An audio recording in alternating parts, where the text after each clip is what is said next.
जब अल्लाह से डरेगा तो रोजा रखेगा कि नहीं? जब अल्लाह से डरेगा तो ज़कात देगा कि नहीं? जब अल्लाह से डरेगा तो हज करेगा कि नहीं?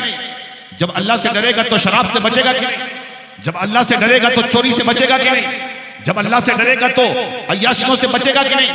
जब अल्लाह से डरेगा तो गुनाहों से महफूज रहेगा कि नहीं? जब अल्लाह से डरेगा तो नेक काम भी करेगा।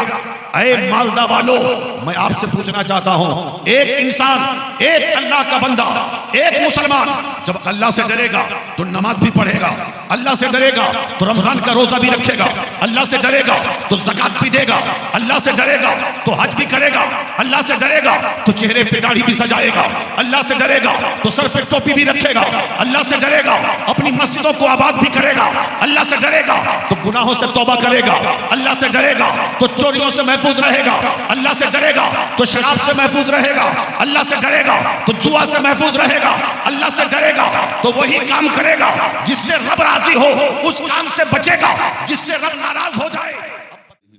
फला मुदिल्ल लहु व मन युद्लिलहु फला हादिय लहु व नशहदु अल्ला इलाहा इल्लल्लाहु वहदहु ला शरीका लहु व नशहदु अन्ना मुहम्मदन अब्दुहु व रसूलुहु अम्मा बाद फ़ौज़ु बिल्लाहि मिनश शैतानिर रजीम बिस्मिल्लाहिर रहमानिर रहीम या अय्युहल्लज़ीना आमनुत्तक़ुल्लाह व कूनू मअस सादिक़ीन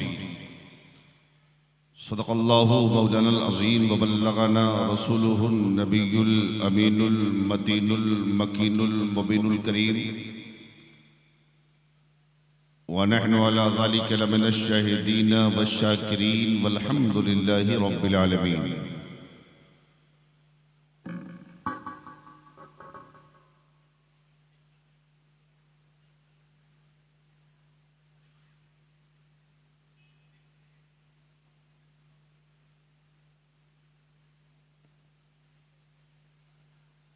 पिंडाल के अंदर बैठने वाले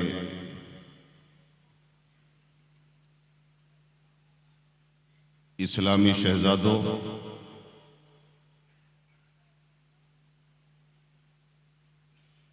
और बंगाल के बॉर्डर पे बैठने वाले चौकीदारों, किस चीज का इंतजार कर रहे हो? इतना अच्छा इंतजाम कमेटी के लोगों ने किया है कि आप आके बैठे हैं, फिर भी आप खड़े हैं। अभी बंगाल का इलेक्शन बहुत दूर है। हुजूर फरमाते हैं इज़ा मररतुम बिरियाज़िल जन्नह फरतऊ, मेरे गुलामों जब तुम जन्नत की क्यारियों से गुजरा करो तो कुछ खा पी लिया करो। साहबा अर्ज करते हैं आका वो जन्नत की क्यारी कौन सी जगह है? आका फरमाते हैं जहां अल्लाह और अल्लाह के महबूबों का जिक्र होता है वो जन्नत की क्यारी है। अब तो बोल दीजिए, किसी के बाप की बात नहीं कर रहा हूं मैं, नबी पाक की बात कर रहा हूं। और इतने ढीले ढाले कहां हैं आप? लगता है सर्दी का पूरा असर पड़ गया है।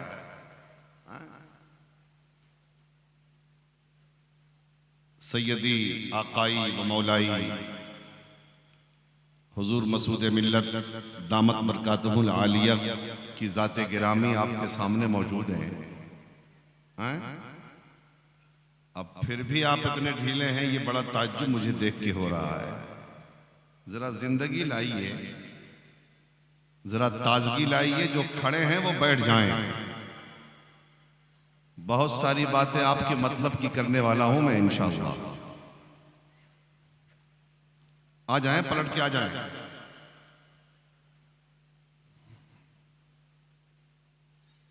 दुरूद पाक पढ़िए। अल्लाहुम्मा सल्ली अला सय्यिदिना व नबियना व हबीबिना मौलाना मुहम्मदिन बारिक वसल्लिम सल्लु अलैहि सलातुम व सलामुन अलैका या रसूलल्लाह सलातुम व सलामुन अलैका या हबीबल्लाह सल्लल्लाहु ताला अलैहि वसल्लम।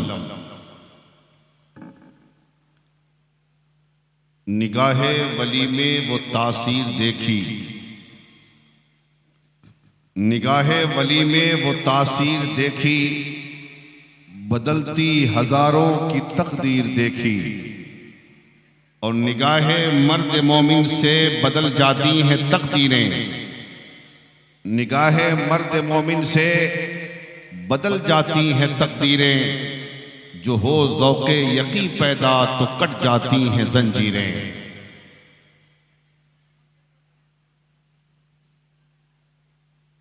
और एक शेर जरा मनक़बत का सुन लें कि ख्याले गौस है,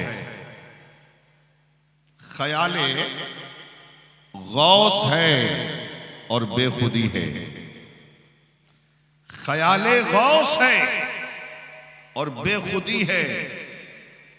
इलाही क्या मजे की जिंदगी है, इलाही क्या मजे की जिंदगी है।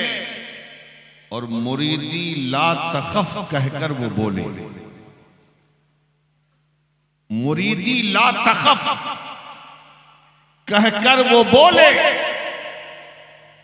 तेरी बख्शिश तो कब के हो चुकी है, तेरी बख्शिश तो कब के हो चुकी है। ख्याले गौस है और बेखुदी है।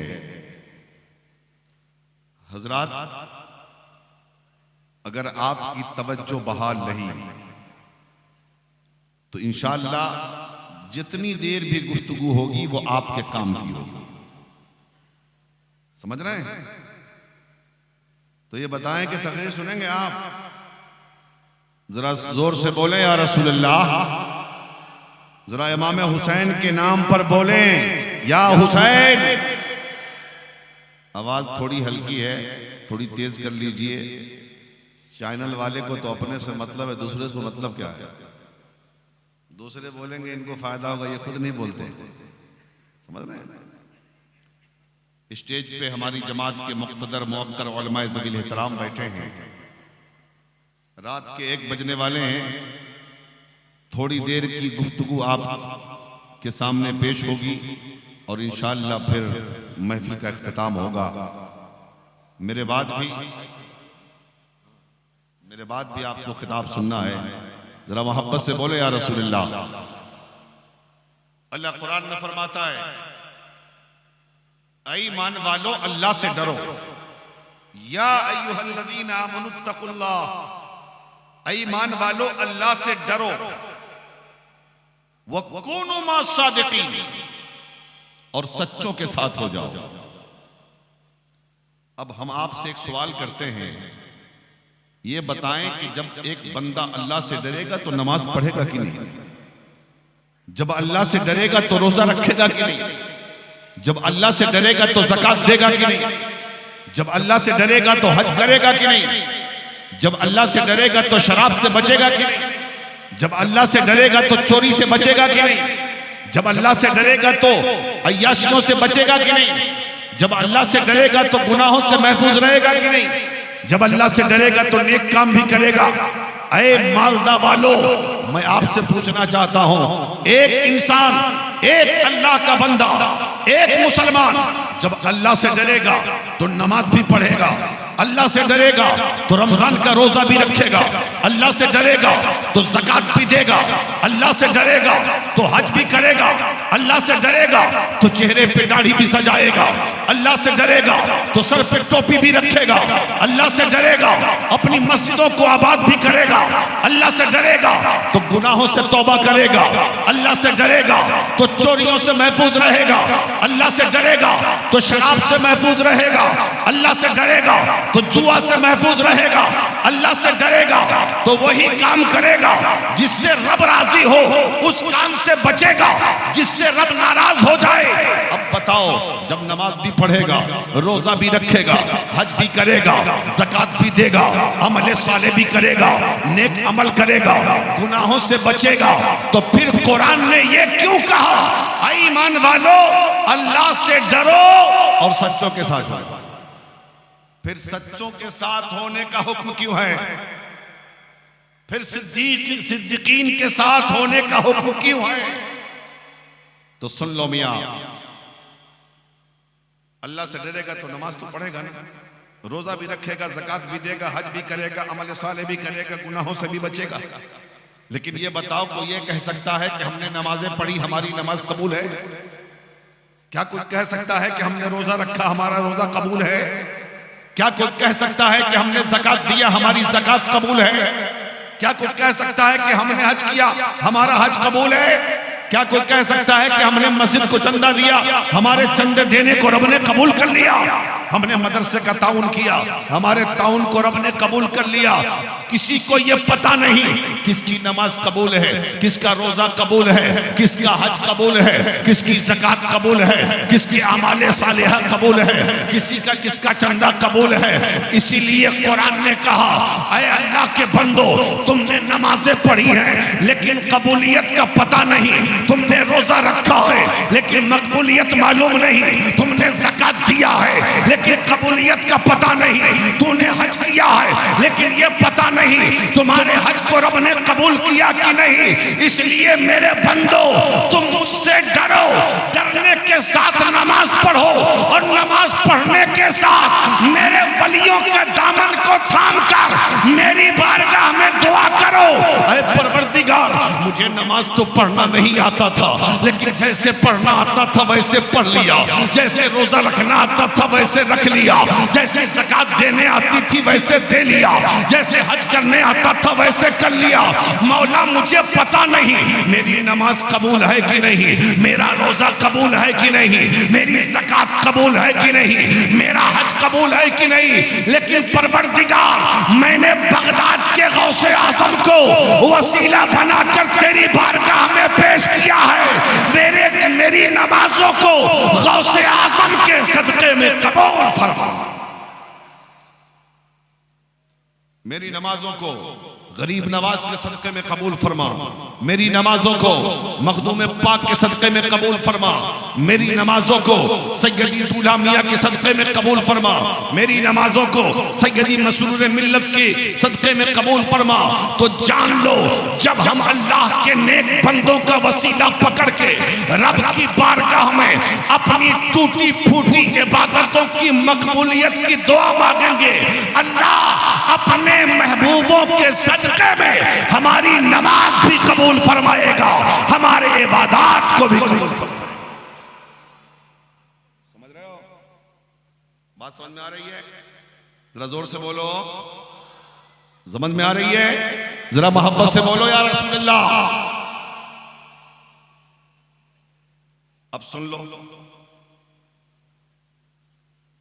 हजरत शेख सादी लिखते हैं कि सरकार गरीब नवाज, ख्वाजा के हिंदुस्तान में रहते हो ना? अरे रहते हो ना ख्वाजा के हिंदुस्तान में? ये तो हमारा अकीदा है ना कि ये मुल्क मेरे गरीब नवाज का है, और हिंदुस्तान जो मुल्क बना गरीब नवाज का, या सुल्तानुल हिंद का जो ताज गरीब नवाज के सर पे रखा गया, ये किसी दुनियादार के जरिए नहीं बल्कि हबीब मुख्तार के जरिए। यही वजह है दिल्ली की हुकूमत किसी के पास हो, चाहे कोई भी हो प्रधानमंत्री, हर साल उर्स के मौके पे दिल्ली की चादर चढ़ती है गरीब नवाज के मजार पर, और ये बताती है कि देख लो, मुस्तफा का गुलाम अपने मजार में लेटकर भी पूरी दुनिया पर हुकूमत कर रहा है।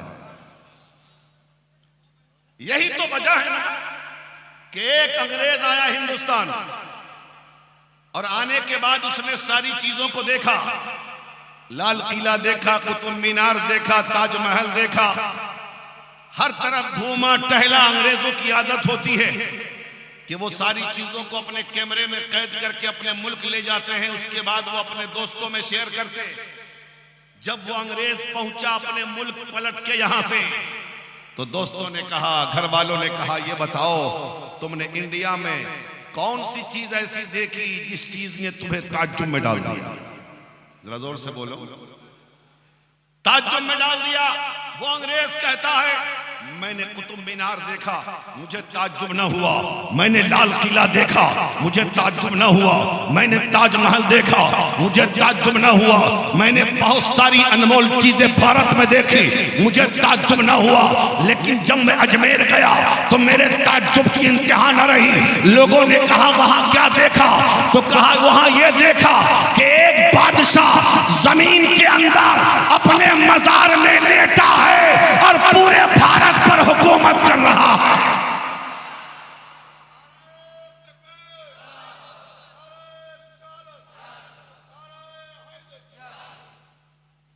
पूरे भारत पर हुकूमत कर रहा है। आज तक मैंने ऐसा बादशाह नहीं देखा। रहता हो मज़ारों में, हुकूमत कर रहा हो दुनिया वालों पर। रहता हो अपने मज़ार में, हुकूमत कर रहा हो लोगों के दिलों पर। रहता हो अपने मज़ार में, हुकूमत कर रहा हो पूरे समाज पर। रहता हो अपने मज़ार में, हुकूमत कर रहा हो पूरे मुल्क पर। वो तन्हा साथ मोइनुद्दीन चिश्ती अजमेरी की। तो हजरत शेख सादी लिखते हैं कि हजरत गरीब नवाज एक मर्तबा हज के लिए तशरीफ ले गए। जब हज के लिए तशरीफ ले गए तो गरीब नवाज ने देखा कि एक हाजी है, बाल बिखरे हुए हैं, आंखों में आंसू है, सारे हाजियों से बिल्कुल अलग, सारे हाजियों से बिल्कुल इम्तियाजी हैसियत है उसकी। तवाफ़े काबा करते करते गरीब नवाज ने उन्हें देखा कि सारे हाजी तवाफ कर रहे हैं, लब्बैक अल्लाहुम्मा लब्बैक की सदा बुलंद कर रहे हैं, मौला मैं हाजिर हूं। उन्हीं हाजियों में ये भी हाजी है जो लब्बैक अल्लाहुम्मा लब्बैक की सदाए बुलंद कर रहा है। लेकिन ताज्जुब ये हुआ कि ये जब लब्बैक अल्लाहुम्मा लब्बैक कहता है, मौला मैं हाजिर हूं, मौला मैं हाजिर हूं, मौला मैं हाजिर हूं, तो रब की आवाज आ रही है, ला लब्बैक, बंदे तू हाजिर नहीं। तवाफ़े काबा करता रहा, लब्बैक कहता रहा, जवाब यही मिलता रहा।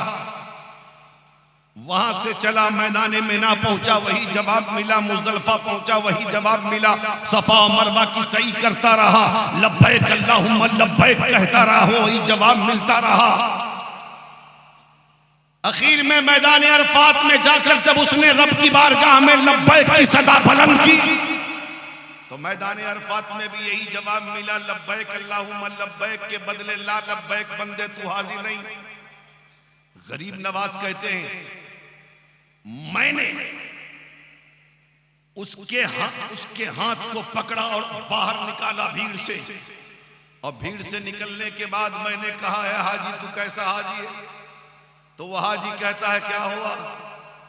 क्या हुआ ये कि मैं तवाफ़े काबा से लेके अब तक मुज़दलिफ़ा, मिना, सफा, मरवा, अरफात तक तेरे पीछे पीछे देख रहा हूं कि तू जहां जहां अल्लाहुम्मा लब्बैक कहता है, रब की आवाज आती है, ला लब्बैक, बंदे तू हाजिर नहीं। अरे जब रब ने तेरी हाजिरी को कबूल ही नहीं किया तो तू फिर आया क्यों, चला क्यों नहीं जाता? गरीब नवाज कहते हैं कि वो हाजी मुस्कुरा पड़ा और मुस्कुरा के कहता है, मोइनुद्दीन ये तो बताओ मुझे, तुमने कब देख लिया? इस साल देखे हो कि पहले भी तुमने देखा? सरकार गरीब नवाज कहते हैं, नहीं नहीं, मैंने इसी साल देखा है। कहा सुनो, तुम इस साल देख रहे हो और मैं 24 साल से लगातार हज के लिए आ रहा हूं। अरे अब तो बोल दो यार, मसाला दे कुछ क्या? अच्छी बातें सुना करो, अच्छी बातें सुना करो। सुल्तानुल हिंद का जिक्र कर रहा हूं, सुनो जरा, जोर से बोलो या रसूल अल्लाह, और मोहब्बत से बोलो या रसूल अल्लाह। सरकार गरीब नवाज ने कहा इसी साल। वो हाजी कहता है, मैं इस साल नहीं आया, मैं डायरेक्ट 24 साल से लगातार हज के लिए आ रहा हूं और 24 साल से मैं लब्बैक अल्लाहुम्मा लब्बैक कहता हूं और 24 साल से जवाब आ रहा है, ला लब्बैक, बंदे तू हाजिर नहीं। तो गरीब नवाज को और ताज्जुब हुआ। ताज्जुब के मारे गरीब नवाज ने कहा, फिर आता क्यों? तो वो हाजी कहता है, ऐ मोइनुद्दीन, क्या एक बंदे के लिए ये क्या कम है कि ला लब्बैक के जरिए ही रब मुझे याद तो कर रहा है, रब मुझे याद तो कर रहा है।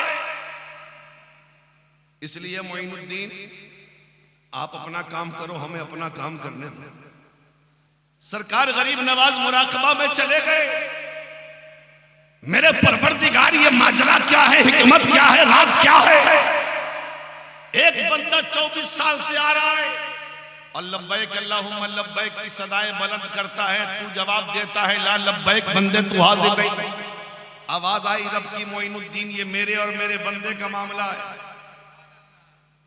ये मेरे और मेरे बंदे का मामला है, तुम बीच से हट जाओ। गरीब नवाज अर्ज करते हैं मौला रात से पर्दा उठा दे, हकीकत बता दे। तो रब की आवाज आई, मोइनुद्दीन सुन, इस बंदे की हाजिरी मेरी बारगाह में मुझे इतनी अच्छी लगती है, अगर मैं कह दूं कि तेरी हाजिरी को मैंने कबूल कर लिया तो फिर ये घर चला जाएगा, और मेरी रहमत को ये गवारा नहीं कि ये चला जाए। और मोइनुद्दीन सुन, ये मेरा ऐसा बंदा है कि मैंने 24 साल में जितने हाजियों के हज को कबूल किया है, इसी के लब्बैक की वजह से कबूल किया है, इसी के लब्बैक की वजह से कबूल किया है। पता ये चला अल्लाह के जो महबूब होते हैं, अल्लाह के जो नेक बंदे होते हैं, जो सिद्दीकीन में होते हैं, जो सालेहीन में होते हैं, वो नजरे करम डाल देते हैं। अल्लाह उनकी वजह से कौम के बिगड़े मुकद्दर को सवार देता। और मालदा वालों बड़े खुशनसीब हो तुम, बड़े खुशनसीब हो कि तुम्हें पीर मिला है तो न आले रसूल मिला है, जो गौसे आजम की औलाद, जो अली के लाल हैं, जो गुलशन ज़हरा के फूल हैं। अपने बुजुर्गों की कदर कर लो। सिर्फ पीर से मोहब्बत का यह तरीका नहीं कि सिर्फ जलसों में आके हंगामा करो। पीर से सच्ची मोहब्बत का मामला यह होता है कि पीर के मिशन पे चला जाए, है कि नहीं? सही बोलो। पीर के मिशन पे चला जाए। पीर ने कहा बेटा नमाज पढ़, मस्जिद को आबाद करो, बेटा कुरान पढ़, अपनी नस्लों को कुरान पढ़ाओ, बेटा दीन पढ़, अपनी औलाद को मुस्तफा का दीन सिखाओ, बेटा बेहाइयों से दूर रह, अपने अंदर हया पैदा करो। यही तो सच्ची विरासत है पीर की, है ना? जरा जोर से बोलो। लेकिन सुनो, बुजुर्गों से सच्ची मोहब्बत कभी रायगा भी नहीं जाती। जो अल्लाह वालों से सच्चा प्यार करता है ना, जो अल्लाह वालों से सच्ची मोहब्बत करता है, अल्लाह ताला उस मोहब्बत का अजर उन्हें अता फरमाता है। लेकिन अफसोस ये है कि आज अल्लाह वालों की बारगाह में लोग दुनिया तलाश करने जाते हैं। एक अल्लाह वाले कह रहे थे कि सुनो, एक मौलाना साहब उनके पास बैठे हुए थे, देखा पूरी कतार लगी है लोगों की। कोई कहता है हजरत बेरोजगार हूं, दुआ कर दीजिए। कोई कहता है बेटा नहीं है, बेटा के लिए दुआ कर दीजिए। कोई कहता है दुकान नहीं है, दुकान के लिए दुआ कर दीजिए। कोई कहता है मकान नहीं है, मकान के लिए दुआ कर दीजिए। वो बुजुर्ग कहते हैं बड़े ताज्जुब की बात है, 80 साल हो गए, 80 साल में ये लोग उससे दुनिया लेने आए हैं जो दुनिया को छोड़ चुका है, जो दुनिया को छोड़ चुका है। ये तमन्ना रह गई कि 80 साल में कोई ऐसा शख्स आता और कहता हजरत मेरा रब नाराज है, मुझे नुस्खा बता दीजिए ताकि अपने रब को राजी। कोई ऐसा नुस्खा लेने नहीं आया, दौलत का नुस्खा लेने आ गया, सरवत का नुस्खा लेने आ गया, माल का नुस्खा लेने आ गया, औलाद का नुस्खा लेने आ गया। इसलिए मुसलमानों, जब तुम बुजुर्गों की बारगाह में जाओ, चाहे अल्लाह का नेक बंदा अपने मजार में हो, चाहे मजार के ऊपर हो, जब जाओ तो दुनिया बाद में, अपनी आखिरत पहले से। अब बात आई है पीराने पीर की, रोशन जमीर की, आहा इमामुल औलिया की। सुना दे गौसे आजम की बातें, जरा जोर से बोलो ना यार, सुना दे गौसे आजम की बातें, जरा जोर से बोलोगे तब सुनाएंगे। बोलो मोहब्बत से या रसूल अल्लाह। मैंने कहा ना कि बुजुर्गों से मोहब्बत कभी रायगा नहीं जाती। और कलीमियों में तुम्हें मुबारकबाद पेश करता हूं कि तुम अपने पीर से सच्ची मोहब्बत करते हो, सच्चा प्यार करते हो। लेकिन अगर सच्ची मोहब्बत करते हो तो नमाजें भी पढ़ा करो। सच्ची मोहब्बत करते हो, रमजान आवे तो रोजा भी रखा करो। सच्ची मोहब्बत करते हो, अल्लाह ने माल दिया है तो ज़कात भी दिया करो। सच्ची मोहब्बत करते हो, अल्लाह ने दौलत दिया है तो हज भी किया करो। सच्ची मोहब्बत करते हो, अल्लाह ने अगर अक्ल शऊर दिया है, अपने आप को दीन के साथे में ढाल लो, ताकि तुम कहोगे हम मसूद मिल्लत के मुरीद हैं। नहीं, बल्कि तुम्हें देख के जमाना कहे ये मसूद मिल्लत का मुरीद जा रहा है, ये मसूद मिल्लत का गुलाम। तुम्हारे अकवाल बोले, तुम्हारा किरदार बोले, तुम्हारा लिबास बोले, तुम्हारे अखलाक बोले, तुम्हारे अमाल बोले कि तुम नबी के सच्चे आशिक। तो मैं बात करने लगा हूं, सरकार गौसे पाक से एक गरीब बहुत मोहब्बत करता था। उसकी गुर्बत का हाल यह था कि उसके पास खाने के लिए खाना नहीं, रहने के लिए मकान नहीं, झोपड़ी में रहता था वो। गांव में, शहर में उसे पहचानता कोई नहीं था, इसलिए कि गरीबों को पहचानता कौन है। आज तो अमीरों के जनाजे में लोग दूर दूर से आ जाते हैं, अमीरों के जनाजे में दूर दूर से, लेकिन गरीब के जनाजे में बगल का आदमी नहीं जाता। वहां भी सियासत खेली जाती है।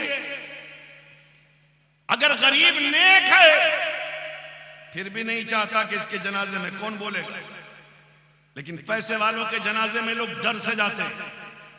नहीं जाएंगे तो ढूंढेगा कि फला था कि नहीं।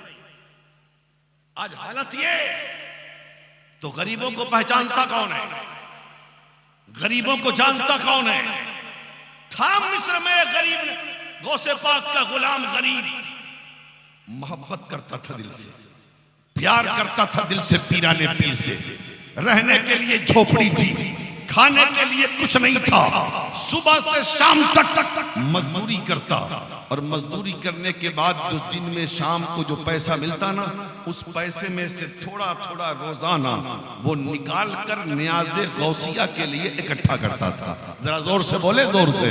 न्याज़े गौसिया के लिए इकट्ठा करता था। और जब महीना आता और 11 तारीख आती, हाँ 11वीं शरीफ की, उस दिन उस पैसे से वो चना लाता। क्या लाता? चना लाता, भुना हुआ चना। उस चने पे फातिहा करता गौसे आजम की, यानी 11वीं मनाता। और मनाने के बाद गौसे आजम के न्याज के उस चने को वो गली मोहल्ले के बच्चों में, बच्चियों में, छोटे छोटे लोगों में तकसीम करता। वो कहता ये बिरयानी तो नहीं है, लेकिन ये गौसे पाक के नाम का चना है। ये मिठाई तो नहीं है, लेकिन ये पीराने पीर दस्तगीर के नाम की न्याज पढ़ी गई है। इसको तबर्रुक समझ के खा लो, ये मेरे गौस की न्याज है। उसका तरीका चलता रहा।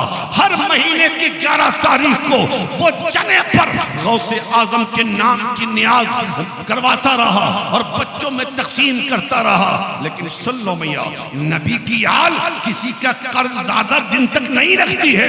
गौसे आजम की तवज्जो एक दिन पड़ गई, नसीबा बेदार हो गया, मुकद्दर चमक गया, और नतीजा ये निकला कि आहिस्ता आहिस्ता गुर्बत का खात्मा होने लगा, गरीबी जाने लगी, मोहताजी छटने लगी, परेशानियां खत्म होने लगी। कल तक जो गरीब था आहिस्ता आहिस्ता अमीरी आ गई, और इतना बड़ा अमीर बना, इतना बड़ा अमीर बना, इतने पैसे उसके पास हुए कि पूरे शहर में सबसे बड़ा अमीर बन गया। जोर से बोले, ये पीराने पीर की नजर है, ये पीराने पीर की नजर है, ये रोशन ज़मीर की नजर है। पैसे वाला हो गया। अब जो पहचानता न था वो भी पहचानने लगा। जो जानता न था वो भी जानने लगा। जो रिश्ता नहीं रखता था वो भी रखने लगा। जो मोहब्बत नहीं करता था वो मोहब्बत करने लगा। जो प्यार नहीं करता था वो प्यार करने लगा। जो करीब नहीं आता था वो करीब आने लगा। लेकिन इस दीवाने ने गुर्बत में भी अपने पीर को याद किया था, पीराने पीर को याद किया था, रोशन ज़मीर को याद किया था, ताजदारे बगदाद को याद किया था। लेकिन अल्लाह ने जब गौसे आजम के तुफैल अमीरी दी तो इसने भुलाया नहीं, बल्कि हर महीने वो चना पे फातिहा करता था ना। अब हर साल की 11 तारीख को 11वीं शरीफ की जो तारीख आती है उस दिन वो डेग चढ़ाता, बिरयानी बनवाता, पूरे शहर की दावत होती आम, पूरे शहर में ऐलान होता आज कोई भी खाना नहीं बनाएगा अपने घर में, कोई चूल्हा नहीं जलेगा, आज लंगरे गौसिया का एहतमाम यूसुफ मिस्री के घर में है। अपने आएंगे खाएंगे, गैर आएंगे खाएंगे, मुसाफिर आएंगे खाएंगे, मुकीम आएंगे खाएंगे, जो भी दोस्त आएगा खाएगा, दुश्मन आएगा खाएगा, इसलिए कि ये न्याज़े गौसिया है। और चलता रहा, माल बढ़ता रहा। लेकिन मौत तो आनी है, जिंदगी का वक्त तो खत्म होता है ना। नतीजा यह निकला यूसुफ मिस्री ज़ईफ हो गया और ज़ईफी की आलम में गरीबी बीमारी ने घेर लिया। एक दिन जब बीमार पड़ा ना तो मर्ज बढ़ता गया, जूजू दवा की। इधर 11वीं तारीख आ रही है, इधर यूसुफ मिस्री का मर्ज बढ़ रहा है, बीमारी बढ़ रही है। कल फातिहा है, गौसे आजम की 11 तारीख, और आज रात में यूसुफ मिस्री को यकीन हो गया कि लगता है कि अब मेरा इंतकाल हो जाएगा, अब मैं दुनिया से चला जाऊंगा। ये यकीन जब हुआ तो उसने अपने बेटे को बुलाया। एक ही बेटा था उसका, उसने अपने बेटे को बुला के कहा मेरे नूरे नजर एक नसीहत याद रखना, एक वसीयत याद रखना कि कभी मेरे गौस के लंगर को बंद मत करना। और सुन, कल 11 तारीख है ना, गौसे आजम की फातिहा है और मेरा मर्ज इतना शदीद बढ़ गया है, लगता है मैं इस मर्ज से शिफायाब ना हो पाऊंगा। ऐ मेरे बेटे, अगर मैं फातिहा से पहले दुनिया से चला जाऊं तो रोना मत, चिल्लाना मत, आंसू मत बहाना, बल्कि मेरी लाश को कहीं छुपा देना। और जब फातिहा हो जाए, सब लोग लंगर खा लें, तब आखिर में जाकर मेरे मौत की खबर लोगों को देना। अल्लाह अल्लाह, रात गुजरी, सुबह होती है और 11 तारीख की सुबह सुबह यूसुफ मिस्री का इंतकाल हो जाता है। दीवाना चला गया दुनिया से, दीवाना रुखसत हो गया दुनिया से। अब बताओ उस बेटे पे क्या असर पड़ेगा जो बेटा सामने मौजूद है। बाप का इंतकाल हो गया है, एक तरफ गम है बाप के जाने का और दूसरी तरफ पासो लिहाज है बाप की वसीयत और नसीहत की। ना चाहते हुए भी अपने आप को उसने रोका है, आंसुओं पे कंट्रोल किया है, दिल के गम को दिल में ही रखा है। और उसके बाद अपनी बाप की लाश को एक कमरे में तख्त पे छुपा दिया, ताला बंद कर दिया। वक्त आया करीब, फातिहा की गई। सरकारे गौसे पाक के नाम की नियाज 11 तारीख है और लोग आ रहे हैं, लंगर खा रहे हैं, लोग आ रहे हैं, गौसे आजम की नियाज खा रहे हैं। लेकिन जो आ रहा है वो एक ही बात पूछता है, ये तो बताओ तुम्हारे अब्बा कहाँ हैं, तुम्हारे वालिद साहब कहाँ हैं। हर साल तो नजर आते थे, लेकिन इस साल तुम्हारे वालिद नजर नहीं आते। वो कहता कि किसी काम से गए हैं, कोई बहाना कर लेता। लोग उतना केयर नहीं करते, उतना ध्यान नहीं देते, लोग लंगर खाते और चले जाते। अल्लाह अल्लाह, सारे लोग लंगर खा चुके। उसी दरमियान दुनिया ने देखा मिस्र के रास्ते पे एक नूरी चेहरे वाला, एक सफेद दाढ़ी वाला, एक नूरानी सूरत वाला शख्स नजर आता है। एक शख्स लंगर खा के आ रहा था। उस शख्स से उस ज़ईफ आदमी बुजुर्ग की मुलाकात होती है। उस बुजुर्ग ने उस शख्स से कहा, तुम यहीं के रहने वाले हो? कहा हाँ, मैं यहीं का रहने वाला हूँ। कहा आप कौन है? कहा मैं एक मुसाफिर हूँ, भूख लगी है, खाना अगर खिला सकते हो तो खिला दो, तुम्हारे घर में खाना बना है तो मेरी मेहमान नवाजी करो। वो शख्स कहता है, अरे बुजुर्ग आदमी, आज मिस्र में किसी के घर खाना नहीं बना है, आज शहर में किसी के घर खाना नहीं बना है। कहा फिर आज खा क्या रहे हो? कहा आज यूसुफ मिस्री के यहाँ गौसे आजम के नाम की नियाज है, गौसे आजम के नाम का लंगर है, आज सबकी दावत यूसुफ मिस्री के घर है। क्या आपको मालूम नहीं है हर साल 11 तारीख को यूसुफ मिस्री गौसे आजम के नाम का लंगर लुटाते हैं? दोस्त भी आता है खाता है, दुश्मन भी आता है खाता है, अपने भी आते हैं खाते हैं, बेगाने भी आते हैं खाते हैं, राही आता है खाता है, मुसाफिर आता है खाता है, मुकीम आता है खाता है। इसलिए आपको भी अगर खाना खाना है तो चले यूसुफ मिस्री के यहाँ और गौसे आजम का लंगर तनाउल फरमा ले। अल्लाह अल्लाह। उस बुजुर्ग ने कहा कि मेरी दावत तो है नहीं, मैं क्यों जाऊंगा, मैं क्यों जाऊंगा, मैं अकेला जा नहीं सकता। कहा मैं ले चलता हूं, मेरे साथ चले, कोई बात नहीं है, कोई सवाल नहीं करेगा। कहा चलो तुम कहते हो तो चलो साथ में।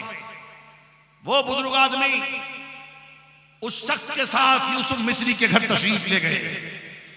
दरवाजे पे बेटे ने इस्तकबाल किया है, दुआ सलाम के बाद का हुजूर बैठे, गौसे आजम की न्याज ला रहा हूं, खा लीजिए। तो आने वाले बुजुर्ग ने कहा कि नहीं, मैं तो लंगर खाऊंगा बाद में, लेकिन बता तू अपने बाप को बोला। जरा जोर से बोले, तू अपने बाप को बोला। जो बहाना सबसे किया था बेटे ने, वही बहाना इनसे भी कर डाला। हुजूर मेरे अब्बा कहीं काम से गए हैं, आने में ताखीर होगी, जब तक आप खाना खा लें।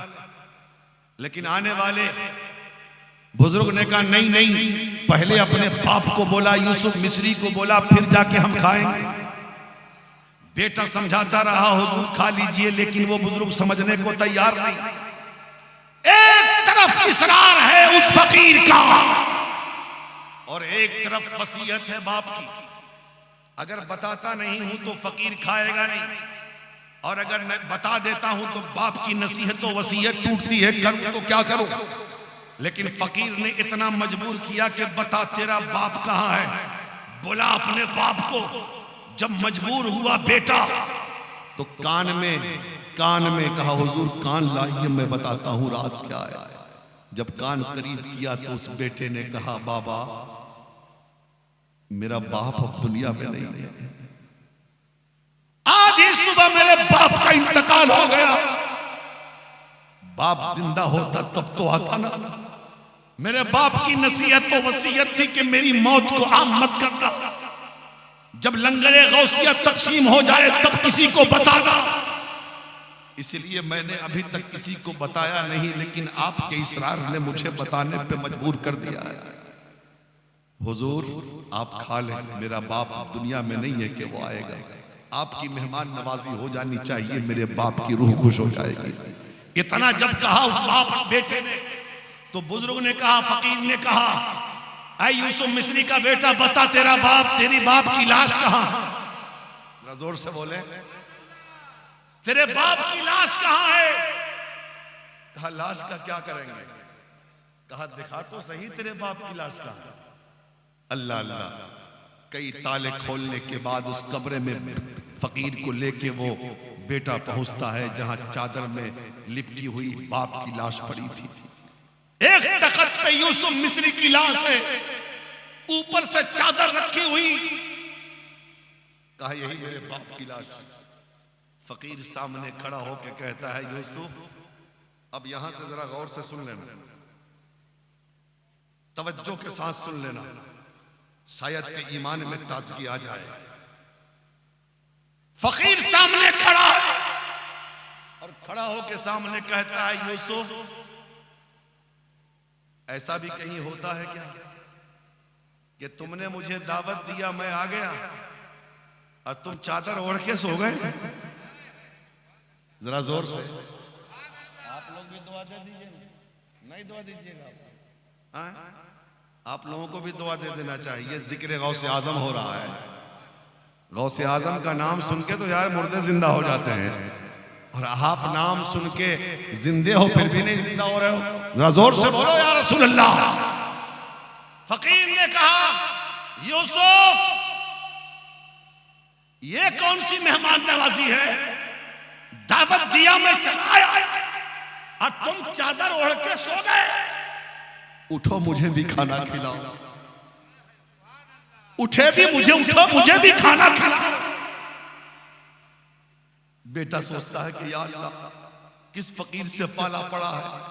मैं कह चुका हूं कि मेरा बाप मर गया और ये मेरे बाप से ऐसे बात कर रहे हैं जैसे मेरा बाप सोया हो, एक जिंदा जिंदे से बात करता है।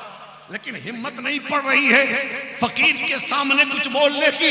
लेकिन फकीर कहता जा रहा है, यूसुफ उठो ना, मुझे अपने हाथों से खाना खिलाओ। हर साल बुलाते थे ना, मैं नहीं आता था। इस साल मैं आ गया तेरी मेहमान नवाजी के, इस साल मैं आ गया तेरी मेजबानी में, इस साल मैं आ गया लंगरे गौसिया के लिए, इस साल मैं आ गया तेरी दावत पे। तू उठता क्यों नहीं है?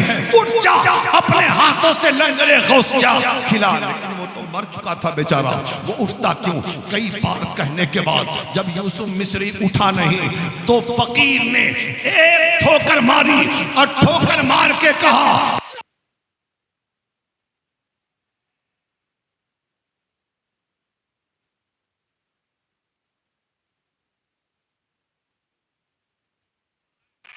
चादर हटाते हुए, आंख मलते हुए, जैसे एक जिंदा आदमी सोकर आंख मलते हुए, चादर हटाते हुए वो नींद से बेदार होता है। नींद से बेदार हुआ, देखा सामने एक फकीर खड़ा है। खड़ा हो गया। खड़ा होने के बाद कहता है, हुजूर आप कौन हैं? आप कौन हैं? आप कौन हैं? तो आने वाले फकीर ने कहा, मुझे पहचानते नहीं हो? भूल गए तुम यूसुफ? मुझे जानते नहीं मैं कौन हूं? कहा हुजूर बता दिया जाए आप कौन है, बता दिया जाए आप कौन है। तो आने वाले फकीर ने कहा, अरे जिस गौसे आजम की नियाज हर साल तुम किया करते थे, मैं वही बगदाद का अब्दुल कादिर हूं। हर साल बुलाते थे, मैं आया नहीं, इस साल बुलाए हो मैं चला।